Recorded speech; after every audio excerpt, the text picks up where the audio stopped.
Hello வணக்கம், இது உங்கள் சிவி ஜோன். எல்லாரும் எப்படி இருக்கீங்க? இப்போ பார்த்தீங்கன்னா லைவில் வந்துட்டு என்னத்த சொல்கிறதுன்னு தெரியல. Right, Vijay Parvathi and Kamarudheen. உங்களுக்கே தெரியும், கமருதீன் அவருடைய சோக கதை சொல்லும்போது தெரிஞ்சது அவருக்கு இப்போதைக்கு யாருமே வந்துட்டு லவ் பண்ணுறதுக்கு ஆள் இல்லை, ஆல்ரெடி பிரிஞ்சு போயாச்சு.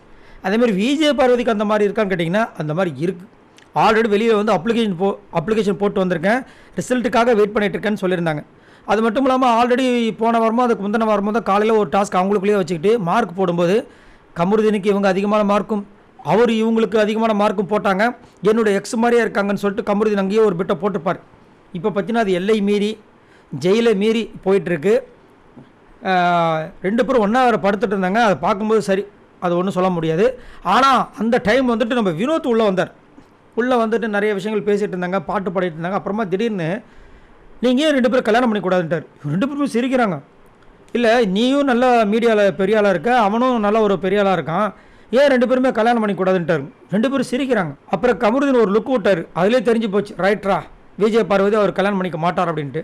விஜய் பார்வதி எப்படி முதல்ல அதை வந்து அக்செப்ட் பண்ணாங்க தெரியும். ஏன்னா வெளியில் வந்துட்டு ஒருத்தங்கிட்ட அப்ளிகேஷன் போட்டு வந்திருக்கேன்னு சொன்னாங்க. அதுதான் கொஞ்சம் ஆச்சரியமாக இருக்குது. இப்போ இந்த விஷயங்கள்லாம் அந்த அப்ளிகேஷன் போட்ட பர்சன் பார்த்தா என்ன ஆகும், எவ்வளோ கஷ்டம் இல்லை.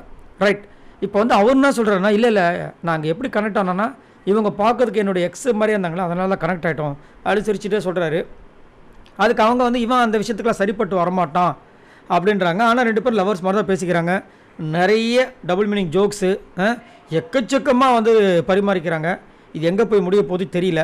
இதனால தான் நிறைய பேருக்கு வந்து விஜய் பார்வதி அண்ட் கமருதீன் இந்த ஜோடியை பார்த்தாவே இரிட்டேட் ஆகுது அப்படின்ற மாதிரி சொல்கிறாங்க.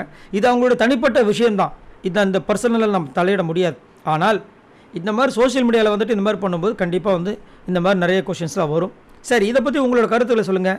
நீங்கள் சொல்லுங்கள், இந்த விஜய் பார்வதி கமருதீனில் ரெண்டு பேரும் தனித்தனியாக விளையாண்டா அவங்களோட கேம் சிறப்பாக இருக்குமா, இல்லை ரெண்டு பேரும் சேர்ந்து விளையாண்டா தாங்க அவங்களோட கேம் ரொம்ப சிறப்பாக இருக்கும்னு நினைக்கிறீங்க? மறக்காமல் கமெண்ட்ஸ் பண்ணுங்கள். பாய் நண்பர்கள்.